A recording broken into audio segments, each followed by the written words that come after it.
Hi parents, it's Kristen Tortorella, the junior high pastor here at North Coast Church in Fallbrook.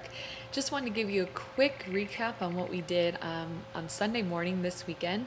We're still in our religion series and we had a guest speaker come in, Lorenzo, and he's been going to North Coast for a long time. He's a big part of the church. He goes to the Melrose campus, and Lorenzo is a former Jehovah's Witness. He was a Jehovah's Witness for about 6 years when he was in his teenage years, and he shared a lot of his story with the students and how the further that he had gotten in the faith and the more that he learned, the more questions came up, and he shared that his questions were met with a lot of disapproval from the rest of the church, and he wasn't allowed to ask questions, and blind faith is what they expected from him, and that just wasn't okay with him. And Lorenzo obviously later became a Christian. And one of the things he shared, which has become kind of a recurring theme with all the religions that we've covered, Judaism, Mormonism, and now Jehovah's Witness, is that they believe in works-based salvation. And not only that, but Jehovah's Witnesses are never even guaranteed salvation.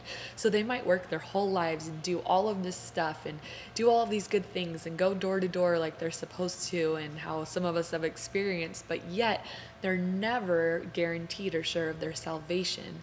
And another thing he talked about was who the person of Jesus was, and that in John 1:1 it says, in our Bible we read, in the beginning was the Word, and the Word was God, and they add that word a in there, and the Word was a God. And so Jehovah's Witnesses don't believe that Jesus is God, and that's another recurring theme that we've been noticing throughout these religions is, who do they say Jesus is? And what is the way to salvation? And so it would be really great to sit down with your student and kind of tackle these two big issues, and kind of ask them what their understanding of grace is, and what is the difference between living under grace and being saved by faith through grace, as opposed to being saved by the things that we do, and how life would be so different if we were constantly worrying and questioning our salvation. Have I done enough good things? And how all these other religions are in such bondage to that. And it'd be really just such a great opportunity to really sit down and talk to your student about grace, and how we can just relax and we can just be sure of our salvation, not because of the things that we do, but because of what Jesus has done, because we can never be good enough. And so I think that's really important for students to grasp, that Christianity is not about a bunch of do's and don'ts and how good can we be and how we earned our salvation, but by putting our faith in a person, and that's Jesus Christ.